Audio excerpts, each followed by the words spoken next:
Hello, kids. Good morning to one and all. I hope yesterday you have understood um, how all three sectors are dependent with each other, and on what reasons I have yesterday I have explained. So I hope you people have understood what well how they are totally interdependent with each other. In deep way, you are going to learn about all three sectors in the Indian economy. Uh, so. Uh, In this today's session, we are going to learn how do we count the various goods and services to know the total production in each sector. Okay, in the each sector, how the total production will be added. Okay, how the total production will be added in the primary sector, how the production will be added, how the in the secondary sector, how in the tertiary sector there. Okay, so you all know many goods and services are produced in a year. Many thousands, 2000 lakhs together, the productions are being taking place, and nearly lakhs together, the goods and services are available in the economy as well as in the market. So you might think this is an impossible task to count correct value of goods and services which has been produced at a particular year. Not only it is a task of enormous, you might also wonder how we can add up the cars and computers and nails and the furniture. It won't make a sense there. Okay, each and everything if we are going to do means it is not a easy task also to understand how these sectors are playing very important role, as well as how these sectors will contribute in the total production which will be produced in a year. So the economist, the when this kind of problem was being arised, think that you are manufacturing a car. Okay, for that car you have needed some parts. Okay, so for each and every part, if you are going to add up as a total production means if we add for the calculating of total production for a car, if you take a car production means ಆ car ಒಳಗೆ ಏನಿರುತ್ತೆ ಕೆಲವೊಂದು ಪಾರ್ಟ್ಸ್ಗಳಿರುತ್ತೆ. ಆ ಪಾರ್ಟ್ಸ್ಗಳನ್ನ ನೀವು total ಪ್ರೊಡಕ್ಷನ್ಗೆ add ಮಾಡ್ಬೇಕಂದ್ರೆ it is very difficult task for the economist to find out what is the total production there. So what they will do in such situation means whatever the final goods and services will be there na, so they will calculate the final goods which will be produced in that company. So if that company is producing the car means whatever materials they are using, they will all add up in the uh, this one what final production will be taken place na, so they will all add up those and they will produce the car and they will sell in the market. So in this way the economist will also come, it will be easy to calculate how many percentage of the production take place in our country. So the economist said that the value of goods and services should be rather than adding up the actual numbers. For an example, they have taken as a wheat and coconut. So not every goods or a service that is produced and sold need to be counted. Whatever you are selling, whatever goods and services you are giving for producing some other content means whatever you are selling, it should not be counted there. It will become very difficult to calculate the total production. Okay, so how they will make, then how they will calculate the total production here means, so it make a sense only include the final goods and services, only final goods and services what we are after using those materials, whatever the final production will be there na, so that they will include as a total production. For an example, farmer, he is growing a wheat, and that wheat he will sell in the market area, as well as what he will do, he will sell to the flour mill, so that whatever powder he will be converted now, so he will sell that flour at the 8 rupees. Okay, so 50,000 quintal means for 1 kg or per kg or 1 quintal, if we add up as a 8 rupees or a 10 rupees means nearly 80 to 90,000 will come. Okay, For an example, 10 kgs of wheat are being sold at per 8 kg means the value of wheat will be 80,000. Okay, so the value of 5,000 coconuts at rupees 10 per coconut will be 50,000 there. Okay, so the farmer, he has cultivated nearly 10,000 kgs of wheat means for his consumption he will keep remaining. What he will do, he will sell to the flour miller for rupees 8. So 8 into 10,000 means 80,000 only.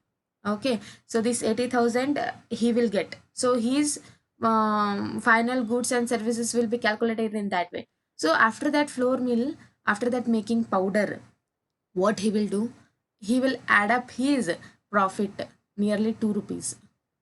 Okay, and he will sell that wheat flour of whatever he has purchased, 10,000 kgs means if he has paid 10,000 kgs means he will sell that 10,000 flour, wheat flour to the biscuit company, nearly 10 rupees there.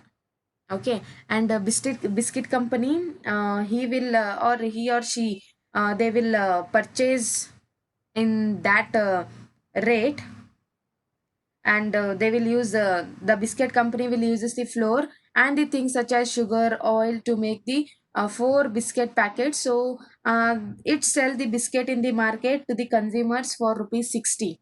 So for rupees per packet 15 rupees will be there. So biscuit are the final goods. So that is the goods that the goods that reach to the consumers. Okay, ಇದು ಯಾವ ರೀತಿ ಇದೆ ಅಂತಂದ್ರೆ ಒಂದು precautions ತಗೊಂತಾರ. Okay, so it is an add up for a biscuit manufacturing company. Sugar, oil and wheat flour, it is an add up for them. Okay, so whatever they are purchasing, if we go on calculating for what final goods and services what they are giving for us to consume it, it is very difficult for the economists to calculate there. So what they will do, if such kind of situation, they will consider only final goods and services which will be there, which will be produced in a company or an industry. Okay, for I have taken the example of wheat and coconut there in your textbook. We can wheat and coconut is there. So farmer, he has produced 10,000 kgs of wheat and sold at rupees 8 per kg.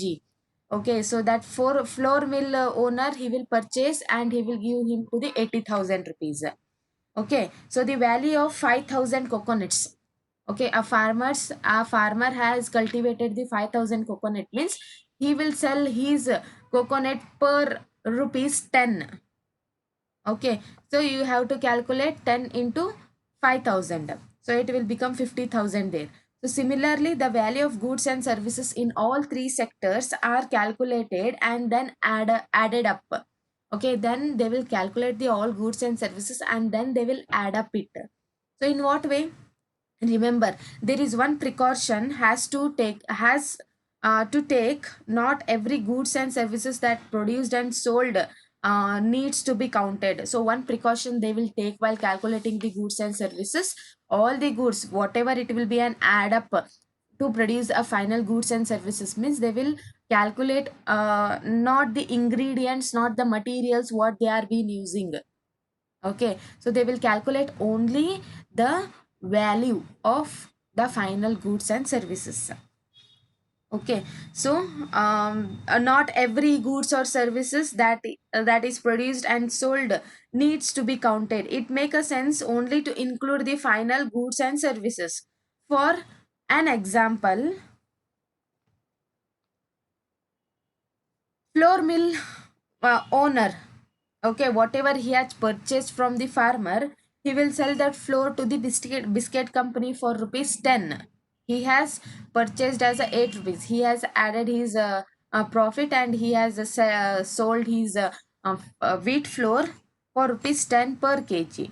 So the biscuit company will use not only flour, some other also ingredients like sugar, oil, as well as whatever sweetness they want, whatever fruits, tutti frutti will be added in the biscuits, that is in cookies, So that whatever ingredients are needed to produce a biscuit means he will purchase those commodities,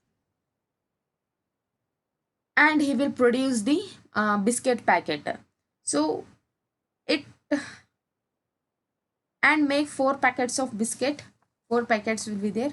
So it sell the biscuit in the market to the consumers for rupees 60 rupees. So what price he has kept means 60 rupees.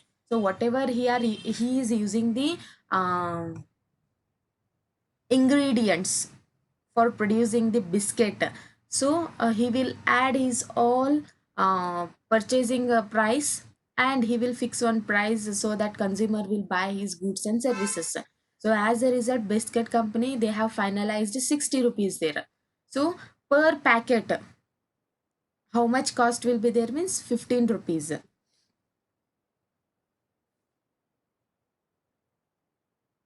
So biscuit are the final goods, that is the goods that reach the consumers. Why only the final goods and services are being counted? Why not other ingredients? So in contrast, the final goods, the goods such as wheat flour, in an example of intermediate goods. They are intermediate. With the help of that intermediate goods only, these final goods and services are being calculated there. Okay, so the contrast to the final goods, the goods such as wheat and the wheat flour is an example of intermediate goods. Intermediate goods are used up in the production as well as in the producing the final goods and services. So these intermediate goods will help to produce the final goods and services there. So the value of final goods already included the value of all intermediate goods that are used in the making of final goods there. So whatever he is using, wheat flour, sugar, oil. So all these three are being added in the final goods, and then only they will fix the price. Okay, he will not what he will tell, I'm using these ingredients, I should not put the price whatever he has been used. Surely he will add up to it. So as a result, biscuit company, they have finalized the price as 60 rupees there. So per packet will come as a 15 rupees, and the consumers will consume the goods as well as they will consume the biscuit. So why we are not using this kind of ingredients what they are using to producing the wheat? So I have told these goods are called as intermediate goods. These intermediate goods will help to produce a final goods there. So that is why, and already it has been added in that 60 rupees only. Okay, whatever company price they will keep there now, whatever ingredients they are using, already it will be added in your price.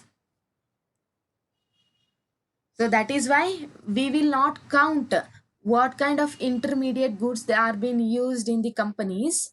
That will be not counted in the final goods and services there. Why we have to count it double time? Okay, we will not get the clear picture what is the total production in the each sector. They will give the contribution, the picture will be not cleared there.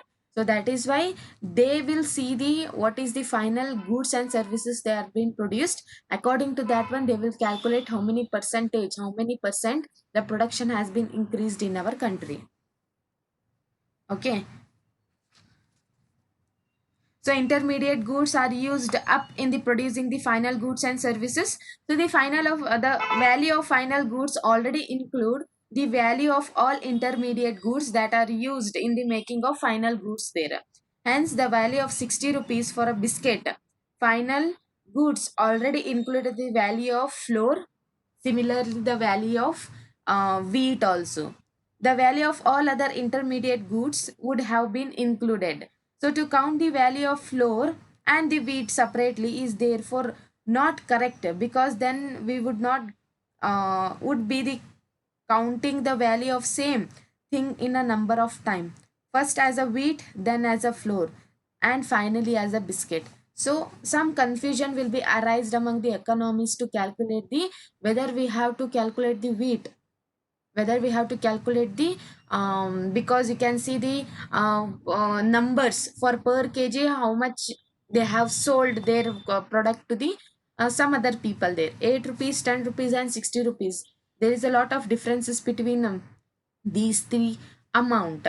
So how you will calculate the total production there? It will be very difficult for the economist also to calculate this one. So what they will do, they will take one precautionary step. Only we will count the final goods and services which will be produced in our country. Okay, so the sorry.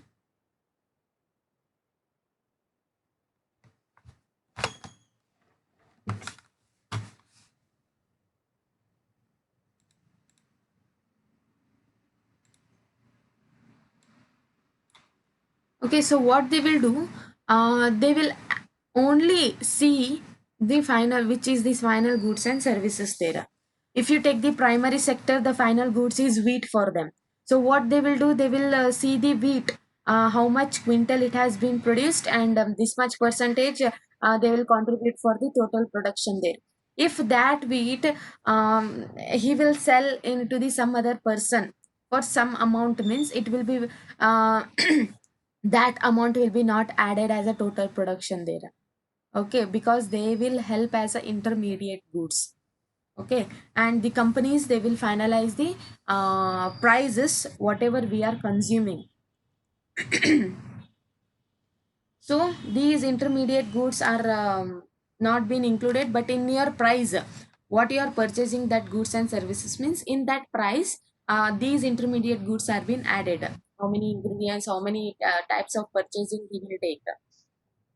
So the value of final goods and services produced in each sector during a particular year provides the total production of a sector for that year there. And the sum of production in the three sectors give what is called as a GDP, that is gross domestic products, um, of a country. So it is the value of all final goods and services that produced within a country during a particular year. So GDP shows how big the economy is. Okay, in this way, they will try to understand what is the GDP rate, as well as what is in a particular year, how many final goods and services are being produced. Okay, so that all they will calculate, and they will see whether the total production has been increased or not. So GDP means is nothing but whatever the value of final goods and services are being produced in the each sector during a particular year provides the total production for each sector for that year there. So in India, the measuring GDP is undertaken by the central government ministry. So this ministry, with the help of various government departments, all all the Indian states and union territories, collect the information relating the total volume of goods and services and their prices, and then they will estimate in the GDP. So in our country, how the GDP will measure means it will be under the control of central government. So these government, with the help of other government department, will be there in the state level as well as in the union territories. They will calculate, they will collect the information from them, how many goods and services are being produced in your in your state for a particular year, and then they will calculate under the GDP, and they will show whether it is in a increasing stage, whether it is in a decreasing stage. So in this way, we will compare as well as we will count the various goods and services to know the how much the production will be, total production has taken place in all, in each sector there. Okay, in the primary, in the secondary, and in the tertiaries there. So we will see some historical changes. Okay, we can see some historical changes in these three sectors there. So initial stage of development, primary sector was the most important sector in the economic activity in the ancient period. Before the Britishers came to our country, before that, the at the initial stage, at the starting stage, the development, the meaning of the development of primary sector was more comparing to the other two sectors there.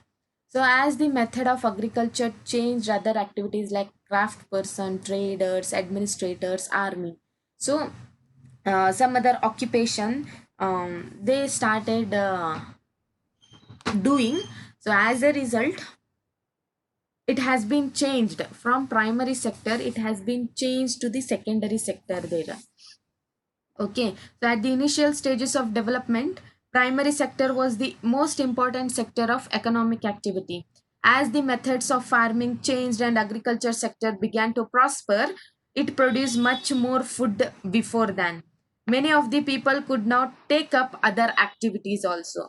So there were increasing in the number of craft person and the traders. Buying and selling activities increased many times. Besides, they were also transporters, administrators, army, etc. However, at this stage, most of the goods produced were the natural product from the primary, and the most of the people were being employed in this sector there. So initially, this sector was playing very important role. Afterwards, due to the certain development, so the people started doing some other occupation, and they were giving certain services to the primary sector there over a long period of a time, especially because when new methods of manufacturing were being introduced. So from the primary sector, the development was being jumped to the secondary sector there. People started giving more importance on secondary sector. Okay, over a long period of time, especially when a new methods of manufacturing were being introduced, factories came up and started expanding their factories, industries, each and everything they started expanding there. So secondary sector gradually became more important in the total production as well as in the employment. So after that, after a long period of a time, when the economic activity started expanding in a different aspects, and when person as well as when people started adopting the new methods for the manufacturing, so a lot of factories were being started, as well as they started their factories expanding from one place to another place. So in this way, from the primary sector, now the people jump to the secondary sector, and gradually we will see the more importance in the total production as well as in the employment. But last decades, last 100 years, there has been a few further shift from secondary to tertiary sector in the developed countries. So secondary sector become more important at that period. So afterwards, some changes took place after the 100 years, in the last 100 years. Now there is an further shift from the secondary to tertiary in the development countries. So the service sector has become most important in the terms of total production at present situation. So most of the people working are also employed in the service sector there. So this is generally pattern observed in the developed countries. Okay, so in this way, whatever services we are getting, like transportation, whatever service, communication service, banking service, as well as the factory workers, software engineers, whatever services we are giving, last 100 years, we will see the gradual shift. Gradually we will see the shift from secondary to tertiary sector in the contribution of the total production, as well as to generate employment level in the uh, that country as well as in that sector there. Okay, initially primary sector was playing very important role due to the certain changes in the manufacturing, as well as when we started using some new methods for the manufacturing. Similarly, the primary sector was being shifted to the secondary sector, and it became, at that period it became more important in the total production as well as to generate the employment there. So in the recent 100 years, the tertiary sector has been expanded. I have told what are the activities will be played in the tertiary sector there. So from the secondary, the people started giving more importance to the tertiary sector there comparing to the primary and secondary. Now the people are giving the importance for the tertiary sector to calculate the total production of a particular year there. So we will see the gradually shift from primary to secondary, secondary to tertiary there. So what is the total production and the employment in the all three sector in our country? Over the years, there has been a changes similar pattern observed for the developed countries also. So shall we see in the next session how these three sectors will generate the employment level, and how they will generate the total production, how they will contribute uh, primary sector, how the primary sector they will contribute to the total production in a country, as well as how they will generate the employment level in our country. So in the next session I'm going to tell by taking some of the graph as well as some statistical data to understand how much percentage the employment level has been increasing in all three sectors, and how many percentage the total production will be take place in all three sectors. So by taking some statistical data, I am going to tell about primary, secondary, and tertiary sector in our country based on GDP, based on employment level and total production. How we will calculate on that one in the next session. I am going to take that. I hope today's class you have understood. If you are having still, if you are having any kind of doubt, means you can just pin your question in the group, so that I will try my level best to answer to you people. So signing out. Have a great day. Bye everyone.